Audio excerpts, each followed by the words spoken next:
This is Brian with ScreenFiles.com in review, and what I'm looking at today is 2019's Koma, directed by Nikita Argunov.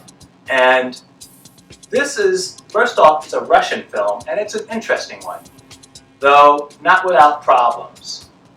Visually speaking, it's like a combination of Inception with Doctor Strange, in the sense that you're dealing with a visual representation of alternate strange realities, and just where up and down are shifts.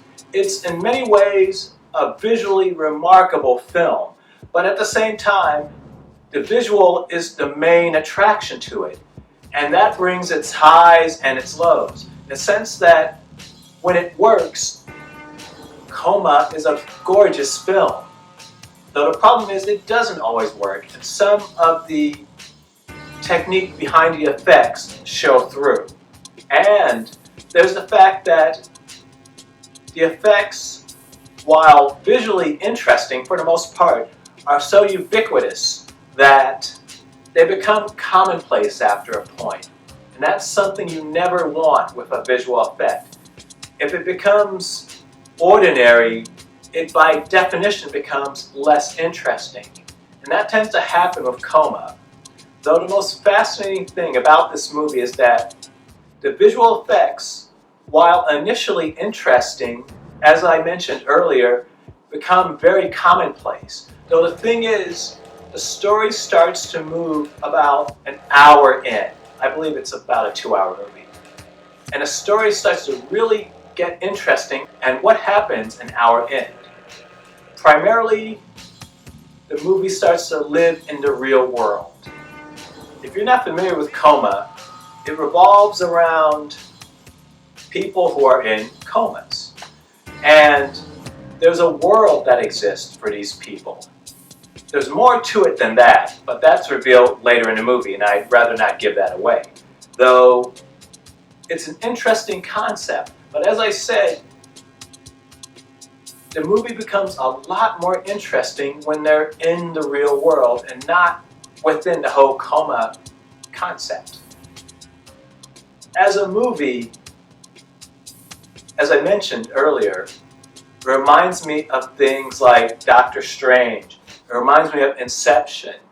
It even reminds me of The Matrix in the way the cast comes together.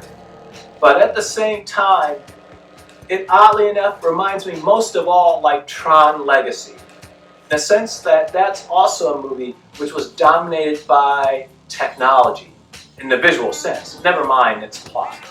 Visually speaking, it was very much dominated by technology and our approach to it. And while Koma is similar in that respect, it's also a lot warmer. It's really odd, and I'm not quite sure why it is. I don't know if that's the production design, in the sense that while Koma takes place in worlds that are very fantastical looking, the setting is still very much like a field or a bunch of buildings. It's very fantastical, yet it's somewhat grounded in a reality. Then again, Tron Legacy is as well, though my memories of it were very cold and just very distant when it didn't necessarily need to be. I think a lot of it has to do with the script as well, though keep in mind, as I said, Koma is a Russian film and I watched it via subtitles, but it just comes off more human. And as a result, for me, I actually enjoyed Koma more than Tron Legacy, though its approach to the subject matter is very similar. It's currently on Tubi and well worth your time.